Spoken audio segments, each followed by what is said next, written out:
Shout out to those CBD gummies. Anyway, I'm heading to Cleveland this weekend.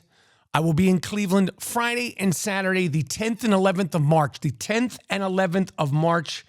This Friday, this Saturday, 4 shows in Cleveland. Come see me live in Cleveland at the Improv. And then on the 23rd, 24th, and 25th, 23rd, 24th, and 25th, the big trip to Indianapolis. This is the Midwest round of the comedy tour. All tickets, all information is available on michaelrapaportcomedy.com. I got a couple of DMs from people that were in Cleveland, that are coming to the shows, and they said, Mike Rapp, you said a lot of bad things about Cleveland. And I did. I did say a lot of bad things about Cleveland. And this was during the Golden State Warriors championship run versus the Cleveland Cavaliers. I've said terrible things about Baker Mayfield. I said terrible things about Johnny Manziel. I said terrible things about the sports. I did talk publicly about the last time I was in Cleveland. We were there for the finals when, of course, infamously, I brought a broom to the arena, Game 3, to pre-clean the arena before the Golden State Warriors inevitably didn't sweep. See, I was there to help. They won in 5 games back in Golden State. People really, really took that the wrong way. They said, you're being antagonistic. How could you bring a broom to the arena on the 3rd game, assuming they're going to sweep? And if you're going to bring a broom to the arena, at least bring it on the 4th game. I came with good intentions just to pre-clean, just in case they swept. I took my broom and I went away. That was an expensive broom. That was it was like one of those thick wood. It wasn't one of those cheap brooms. It was thick wood broom that I got from a very good hardware store in Cleveland. The gentleman at the hardware store said they had been in business for like 83 years.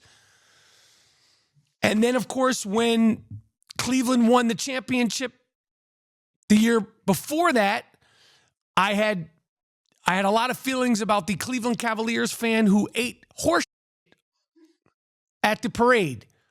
And I said, what kind of people are in Cleveland? And I could understand rioting. I could understand starting fires. I could understand flipping cars. But why would you eat horse? What kind of people are in Cleveland? What kind of fans are in Cleveland that would eat horse when you win? That seems like something you would do after you lose a bet. When your team loses. Not something you would do to celebrate. Does it seem like somebody would celebrate by eating horse off the ground? That's a fact. Look up Cleveland Cavalier fan eats horse on his own by his own choice. He wasn't being forced. He wasn't being held on. He picked up horse in the street and ate it. Not on some Johnny Knoxville, Eric Andre, weird movie. That was just a way to celebrate. And I generalized the people of Cleveland, and it was just out of jokes. It was out of jokes. I was upset. I was upset because I could not believe that the Golden State Warriors, with the greatest record of all time, would lose to the Cleveland Cavaliers. Anyway, I also did mention that when I was in Cleveland, and this is my bad judgment. While I was in Cleveland last time, for some strange reason, me, Jordan, and Miles went and had sushi in Cleveland. That's my bad. That's a decision that I should have known not to do. I had a taste for sushi, and sometimes you just gotta I should have had better judgment because I had that sushi, and it was by far the worst sushi I ever had. And I talked about the food in Cleveland. And again, I generalized. It was because I was upset. Nonetheless, I'll be there this weekend. I'm coming with love in my heart. And I'm anticipating some great shows and great fans who I'm sure have great sense of humor, just like I have great sense of humor, because this is, of course, like, what did we say? A few minutes ago, we said none of this is real. None of what I do here is real. It's all performance art. My final thing about Cleveland, and again, there were ramifications to that entire trip. I went nuts. I would say things got a little bit away from me that trip, although I stand by my intentions. Because after I went to Game 3 of the NBA Finals with that broom, I went to Game 5 of the NBA Finals with a plunger in Golden State, and let me tell you something. The fans of Golden State were happy to see me with that plunger. They were happy to see me with the plunger, and they were saying, "Where's the broom?" They wanted that broom. But they said, "Don't bring the broom," so I brought the plunger. And I didn't say anything specifically about the plunger. But full transparency, I had Instagrammed earlier that night while we were eating in Oakland before Game 5. This is Game 5 now.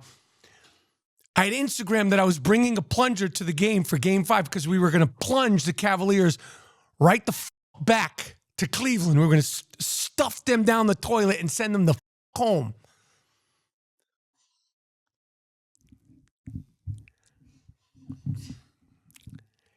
And what happened was, by the time I got to the arena, I had gotten a call from, let's just say, the NBA Big Brother, and they said, "Do not bring that plunger into that arena. You're not allowed to bring the plunger into the arena. Don't bring it into the arena." And I didn't, because I wanted to go to see the game. So I left the plunger outside of Oracle Arena. But some people say, "What's your problem with LeBron James?"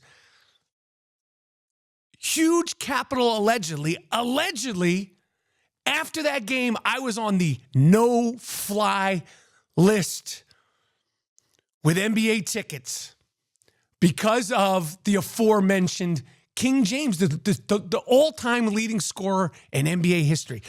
And I go, I am there to bring out greatness in you, LeBron James.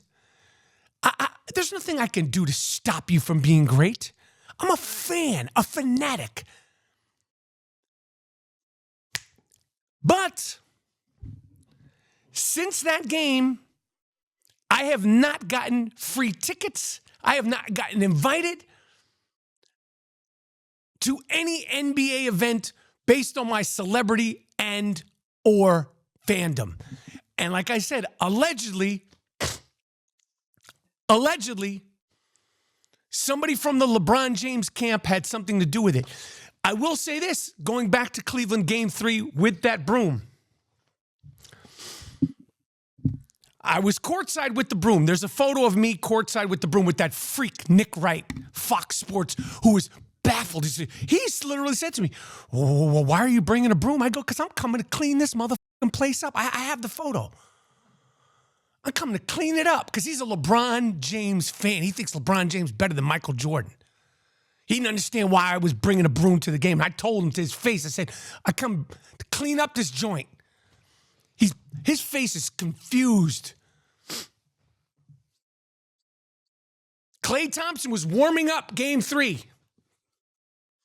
This is a fact. And when I saw Klay Thompson a couple of years later, he remembered.